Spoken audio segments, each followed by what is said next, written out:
최근 들어 미 전국적으로 잇따라 총격 사건이 일어나면서 우려의 목소리가 높아지고 있는 가운데 백악관이 총기 규제 행정명령을 준비하고 있는 것으로 나타났습니다. 뉴욕에서 아시안 증오범죄 규탄 시위에 참석하려던 한 30대 후반의 아시안 여성이 한 남성에게 피켓을 빼앗기고 또 주먹으로 얼굴을 가격당한 일이 벌어졌습니다. 얼마 전 보도해드렸던 북가주에서 남성으로부터 주먹으로 얻어맞고 막대기로 반격을 가해 결국 그 남성을 제압했던 중국인 할머니가 그 이후 모금된 거액을 기부하기로 했다고 합니다. 오늘은 이러한 소식들을 전해드리겠습니다. 주영석 국장. 안녕하십니까. 네, 애틀랜타와 콜로라도에서 이 미 전체를 충격으로 몰아넣은 총격 사건이 계속해서 이어졌는데 결국 총기 규제로 이게 뭐 가는 것 같은 분위기네요. 네, 사실 많이 불안하지 않습니까? 네. 지금 어디 가기도 참 어디서 총이 날라올지 모르는 이런 상황이라서 어떻게 보면 참 필요한 당연한 수순이 아닌가 싶은데요. 애틀랜타 총격 사건으로 8명이 숨졌고 콜로라도 마켓 총기 난사로 10명이 사망했습니다. 근데 이 두 사건이 일주일 간격으로 지금 잇따라 지금 벌어졌습니다. 그래서 이 총기 규제 여론이 굉장히 높아지고 있고요. 백악관이 적극적으로 화답하고 나선 그런 모습입니다. 젠 사키 백악관 대변인은 어제 출입기자 브리핑에서 총기 안전규제 행정조치를 조 바이든 대통령이 고려하고 있다 이렇게 밝혔습니다. 지금 미국에서 총격 사건이 너무나 많이 일어나고 있기 때문에 광범위한 대책을 놓고 심사숙고 중이라고 밝혔습니다. 네. 뭐 사실 애틀랜타 총격 사건, 뭐 콜로라도 총격 사건은 이건 뭐 여러 사람이 숨졌기 때문에 당연히 이렇게 이 관심이 되고 회자가 되고 있지만 주변에 보면 일반적인 총격 사건은 너무 많아서 우리가 일일이 뭐 뉴스가 안 될 정도로 좀 많지 않습니까, 미국이? 네, 그러니까 이 총격 문제가 너무 심각하다. 이제 이런 얘기를 하고 있습니다. 그래서 이 백악관도 행정명령을 통해서 총기 규제에 나서는 것을 검토하고 있다는 소식입니다. 이 젠 사키 백악관 대변인은 총기 안전 대책 외에도 지역사회의 폭력 문제 같은 하여튼 다양한 모든 치안과 관련된 문제까지 지금 광범위하게 논의하고 있다 이렇게 전해서 아마 조 바이든 행정부 내에서 또 백악관에서 이 문제 가지고 계속 토론을 거듭하고 있는 것으로 좀 보입니다. 네, 이게 애틀랜타에서 총격 사건이 발생한 지 지금 일주일이 조금 지났고 또 콜로라도주는 이제 이틀이 지나가는데 이렇게 좀 어떻게 보면은 백악관이 좀 상당히 발빠르게 대응하고 있다라는 느낌이 들어요. 네, 뭐 그렇죠. 총격 사건에 대한 수사는 아직 진행 중이고요. 뭐 콜로라도는 발생한 지 며칠 안 지났으니까 당연히 그렇고 애틀랜타도 일주일이 조금 넘긴 했습니다만 아직도 뭐 아시안 증오범죄인지 아닌지도 확실하게 규정을 못 하고 있는데 그래서 굉장히 좀 더디게 수사가 진행되고 있는 상황임에도 불구하고 조 바이든 대통령은 빠르게 움직이고 있습니다. 그러니까 개별적인 사건의 뭐 모티브라든가 범행과 관련된 어떤 그 자세한 내용 그 뭐 기소하는 거 여부는 그건 별개의 문제고 그러나 어찌됐건 총기가 관련됐고 총기가 문제라는 건 뭐 이미 확실해진 거기 때문에 기다릴 이유가 없는 거죠. 그래서 조 바이든 대통령 연방상원에 어제 전화를 걸어서 이미 연방하원을 통과한 무기 구입 시 신원 확인을 의무화하는 두 건의 총기 관련 백그라운드 책을 강화하는 개정 법안을 즉시 통과시켜달라고 요청했습니다.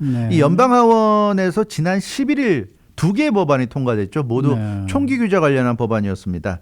개인이나 미등록 총기 판매자에게도 총기 거래에 있어서 신원조사를 의무화하는 법안. 그리고 연방수사관이 수행하는 신원조사 기간을 사흘에서 열흘로 늘리는 법안 등인데 이걸 이제 상원에서도 통과되면 뭐 조 바이든 대통령은 사인할 준비가 돼 있기 때문에 사실상 확정입니다. 그래서 연방상원에 좀 조속히 통과시켜달라는 그런 요청을 어제 한 것으로 나타났습니다. 근데 뭐 연방상원이 지금 과연 이것을 법으로 확정할지 이렇게 좀 상황이 녹록치가 않은 것 같아요. 일단 척 슈머 민주당 상원 원내대표는 어제 기자회견에서 이 두 가지 안건, 이 두 가지 연방하원을 통과한 안건을 상원에 상정하겠다는 뜻을 분명히 했고요. 이번 주 내로 상원의 민주당 의원들과 의논해서 총기법 개혁안을 통과시키기 위한 최선의 방법을 찾겠다는 말도 했습니다. 그렇지만 뭐 현실적으로 쉽진 않아요. 이 총기 규제법을 통과시키려면 연방상원에서 60표를 얻어야 되는데 현재 의석수가 50대 50이어서 민주당이 100% 단합을 한다고 해도 10명 정도가 공화당에서 찬성을 해줘야 되는데 뭐 지금 분위기로는 거의 불가능해 보입니다. 공화당 쪽에서는 또 총기 규제를 반대하고 있기 때문에 현실적으로 어렵고 그래서 앞서 말씀드린 대로 젠 사키 대변인이 행정명령으로 가겠다 이런 얘기여서 뭐 연방의회에서 통과가 돼서 법으로 확정이 되면 더 좋겠지만 그게 안 되면 일단 대통령 행정명령으로라도 규제하겠다 이런 얘기인데 뭐 그러면 또 공화당 쪽에서는 뭐 소송을 걸고 이럴 수 있는데요. 그렇겠죠. 뭐 아무튼 참 미국이란 나라가 참 답답해요. 이런 거 보면 언제까지 이렇게 참 야만적인 이 총을 가지고 이렇게 사람을 상대하게 할 건지. 우리가 지금 무슨 18세기, 19세기 서부 시대 살고 있는 것도 아닌데 언제까지 이렇게 총 가지고 살려는지 모르겠어요. 참 요즘은 이 공공장소에 나가는 게 굉장히 좀 무섭습니다. 네. 네. 자, 그런가 하면 뉴욕에서는 아시안 증오범죄 규탄 시위에 참석하려던 한 아시안 여성이 습격을 당해서 네. 또 폭행을 당한 일이 또 벌어졌네요. 예, 그렇습니다. 아시안 여성이 주먹으로 폭행당한 사건이 벌어져서 뉴욕에서는 경찰이 증오범죄로 규정하고 용의자를 쫓고 있습니다. 이 사건은 지난 21일 그 일요일 날 오전 11시 37분에 로어 맨하탄에서 일어났는데요. 최근에 급증하는 아시안 증오범죄에 항의하는 집회가 열렸고요. 그 37살 아시안 여성이 이 집회에 참석해서 규탄 시위를 하기 위해 가던 중이었는데 한 남성이 그래서 걸어가던 이 37살이었습니다. 이 아시안 여성을 그 폭행했는데 아시안 여성이 그 시위에 참가하려고 시위 구호가 적힌 피켓을 들고 걸어갔는데 갑자기 피켓을 빼앗은 겁니다. 빼앗아 가지고는 쓰레기통에 버리려고 했는데 이 쓰레기통이 피켓보다 작아가지고 버릴 수가 없다 보니까 바로 그걸 발로 짓밟아서 파괴해버렸다고 합니다. 이 자체도 참 심각한 문제고요. 그렇죠. 아시안 증오범죄를 규탄하는 시위를 이렇게 힘으로 막는다는 것은 말도 안 되는 거고 이 느닷없이 봉변을 당한 아시안 여성이 왜 그러느냐고 항의하자 이 남성은 여성의 얼굴을 주먹으로 2차례 때렸습니다. 2차례 가격하고는 인근에 있는 에스토 플레이스 지하철역으로 황급히 도망쳤는데요. 얼굴에 주먹으로 2차례 가격당한 이 아시안 여성 인근 병원에서 치료받았는데 뭐 다행히 뭐 생명에 지장이 있거나 그런 큰 부상은 아닌 것 같은데 그렇지만 참 충격적인 일이었어요. 네. 이 표현의 자유가 있는 나라고 평화적인 시위는 합법적으로 보장돼 있는데 어떻게 표현의 자유를 보장하는 이 미국이란 나라에서 이렇게 아니 이렇게 남이 시위하겠다는 거 이렇게 힘으로 막고 피켓을 뺏어가지고 쓰레기통에 버리려고 그러고 발로 짓밟고 이건 참 있을 수 없는 겁니다. 이게 있을 수 없는 거고요. 참 충격적인 일인 것 같습니다. 근데 뭐 뉴욕 경찰은 증오범죄로 규정을 하고 지금 영희 남성 검거에 지금 나서고 있죠. 네, 그렇습니다. NYPD는 피해 여성이 37살 아시안 여성이라고만 밝히고요. 자세한 신상을 공개하진 않았습니다. 이 NYPD는 헤이 크라임 태스크 포스가 사건을 맡아서 남성 행방을 쫓고 있다 이렇게 얘기했고요. 이번 사건을 헤이 크라임 어설트 그러니까 증오범죄 폭력으로 규정했습니다. 근래 일어난 사건 중에 처음으로 이렇게 헤이 크라임으로 규정하고 이렇게 수사에 나선 것은 NYPD가 좀 처음인 것 같고요. NYPD 트위터 공식 계정을 통해서 용의자 사진도 공개했습니다. 네. 지금 라디오 코리아 웹사이트에도 이 기사를 올렸고요. 사진을 올려서 아마 그 기사를 클릭하시면 자세히 보실 수 있을 텐데 이 사건 현장에서 스마트폰 영상과 CCTV 등의 모습이 잡힌 이 용의자 남성은 6피트 그러니까 6피트 1인치 정도 신장에 200파운드의 몸무게를 가진 아주 건장한 체형의 소유자였고요. 그러네요. 구체적인 인종을 가늠하기 힘든, 그러니까 어떻게 보면 좀 흑인 같아 보이기도 하고 어떻게 보면 뭐 히스패닉 같기도 하고 참 애매합니다. 애매한 그 혼혈의 느낌이 드는 피부색이었고요. 얼굴에 입 주변, 코, 귀 밑까지 모두 연결된 아주 덥수룩한 수염을 기르고 있었습니다. 청바지에 빨간색과 검은색이 혼합된 NBA팀 시카고 불스 후드 셔츠를 입고 있었고요. 네. 검은색 나이키 모자, 검은 마스크를 쓴 상태였고 어깨에는 이 백팩을 메고 있었습니다.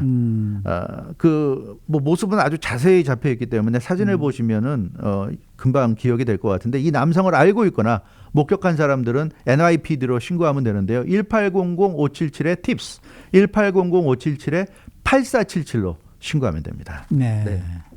자, 그런가 하면은 증오 범죄자를 제압해서 화제가 됐던 이 북가주 중국 할머니가 계셨죠. 네. 저희도 소개를 해드렸습니다만 그렇습니다. 네. 그 이후에 모금이 된 약 100만 달러에 달하는 거액을 기부하겠다. 이래서 또 화제가 되고 있네요. 네, 그렇습니다. 아시안 증오 범죄자에게 공격당하고 또 이 반격을 가해서 화제가 됐던 이 중국계 할머니가 그 이후에 후원으로 들어온 이 100만 달러 가까운 거액을 기부하기로 했다는 소식입니다. 이 시사주간지 피플이 보도했는데요. 76살의 중국계 할머니 샤오 젠지에 씨죠. 이 샤오 젠지에 씨 가족이 온라인 모금 사이트 고펀드미에서 모금한 전액을 기부한다는 발표를 했다고 보도했습니다. 모금액이 지금까지 93만 달러가 넘었고요. 지금도 계속되고 있으니까 뭐 100만 달러 넘길지도 모르겠습니다. 이렇게 100만 달러에 달하는 거액을 이제 기부하기로 한 배경에는 당사자인 그 샤오 젠지의 할머니의 뜻이 아주 결정적으로 작용했다고 합니다. 네. 그러니까 당초에 가족은 할머니가 뭐 우리 라디오 코리아도 자세히 보도해서 아마 기억들 많이 하시겠지만 굉장히 많이 다치고 부상을 당했어요. 그래서 치료비, 의료비에 좀 돈이 많이 들어갈 것을 걱정해서 가족들이 고펀드미에 좀 모금해 놨었던 것인데 그 생각보다 많은 사람들이 이번 사건이 알려지면서 이 모금에 동참해서 거의 100만 달러에 달하는 돈이 모였습니다. 그러자 이 샤오 젠지의 할머니가 자신의 어떤 개인적인 부분보다 에이시안 차별이 더 문제다 이렇게 언급하고 이거 기부해야 된다 이렇게 강력하게 의사를 밝혀서 그리고 가족들이 할머니의 뜻을 존중해서 이 전액을 에이시안 아메리칸 커뮤니티에 AAPI 커뮤니티에 전달하기로 했다는 그런 내용입니다. 참 대단하신 분이네요. 네, 그렇습니다. 네. 그러잖아요. 그 당시에 사실 범죄자, 중어범죄자와 맞서서 싸우고 또 물리치고 네. 그런 장면들을 보면서 상당히 좀 속 시원하다라는 네. 반응이 많았었습니다. 그런데 본인이 그 할머님 본인도 많이 다쳤다면서요? 네, 그럼요. 그 샤오젠지 할머니가 그 뭐 우리도 보도해드렸습니다만 지난 17일 날 북가주 베이에리아에서 거리 걷다가 39살 백인 남성에게 주먹으로 눈을 가격당했죠. 굉장히 그 눈을 많이 다치셨습니다. 그래서 눈에서 피가 흐르고 눈이 부어올라서 앞이 잘 보이지도 않는 상황에서 나무 막대기를 들어서 남성을 때리면서 반격을 가해서 결국 이 막대기로 남성을 제압을 했죠. 남성이 막대기에 맞아서 입에서 피를 뚝뚝 흘리면서 들것에 실려가는 장면 네, 우리가 기억을 나고요. 그런 와중에서도 할머니는 본인도 심하게 다쳤는데도 꿋꿋하게 서가지고 이 백인 남성은 네, 들것에 실려가는데 본인은 꿋꿋하게 두 발로 서서 경찰에게 상황을 설명하는 이 샤오젠지 할머니 모습은 굉장히 인상적이었습니다. 그렇지만 몸이 괜찮아서 그랬던 게 아니에요. 정신력이었던 거죠. 이 샤오젠지 할머니는 당시 사건으로 굉장히 그 정신적, 육체적, 정서적인 충격을 심하게 받은 상태였고요. 눈이 너무 부어 올라가지고 거의 눈을 뜨지 못할 정도였다고 그래요. 근데 그런 어떤 육체적인 그 아픔도 있지만 그 본인은 그 당시에 불굴의 정신력으로 그 남성을 제압했지만 얼마나 좀 놀랐겠습니까? 그럼요. 그래서 정신적, 정서적인 충격이 커서 이제 외출하는 것이 두렵다는 말까지 했다고 하는데요.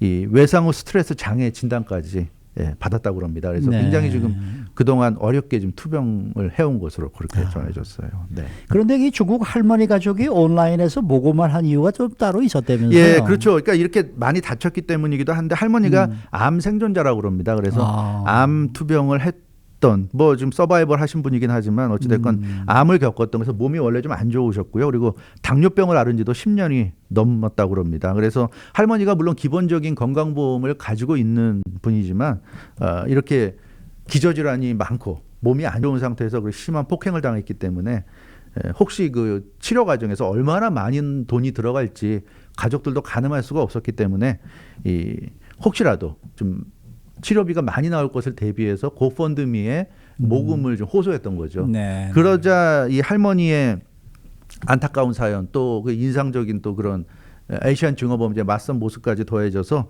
사람들이 아주 많이 도움을 줬습니다. 그래서 모금액이 거의 100만 달러에 이르는 것으로 나타났는데 이 샤오젠지 할머니는 모금액이 이렇게 많지 이거는 우리가 가질 수가 없다. 가지면 안 된다. 이거는 에이시안 커뮤니티한테 줘야 된다. 이렇게 얘기했고요.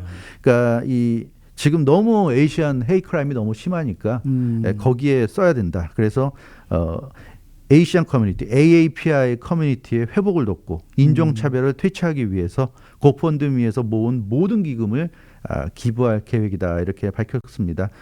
절대적으로 할머니의 뜻에 따른 그런 기부고요. 손자인 그 존 첸 씨에 따르면 샤오젠지 할머니 상태가 지금은 그래도 많이 좋아졌다고 합니다.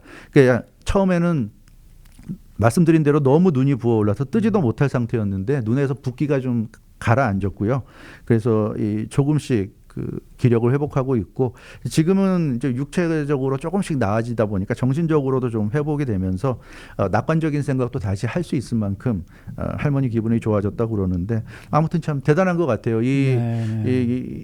어찌됐건 뭐 100만 달러 본인이 알아서 쓰면 되는 돈인데 이 100만 달러를 또 이렇게 에이시안 커뮤니티를 위해서 기부한다는 거 참 대단한 것 같습니다. 그래서 이 중국인 할머니에 대해서 많은 또 찬사가 나오고 있는데 이런 그 중국계 할머니의 모습이 또 우리 에이시안 아메리칸들의 위상을 또 높이는 게 아닌가 그렇죠. 그런 느낌이 있고요.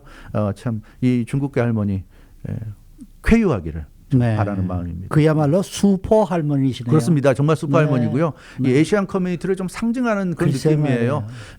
겉으로 봐선 힘없어 보이고 그렇지만 이 어떤 위험이 닥쳤을 때 거기에 굴복하기보다는 맞서고 예, 또 맞습니다. 예, 그런데 많은 도움이 오면 또 그런 것을 또 본인 개인보다는 커뮤니티를 위해서 또 포기할 수 있는 이런 모습은 이 아마 이 미국 사회에도 네. 에이시안들의 어떤 긍정적인 면을 그렇죠, 보여주는데 예, 크게 작용할 것 같습니다. 맞습니다. 네.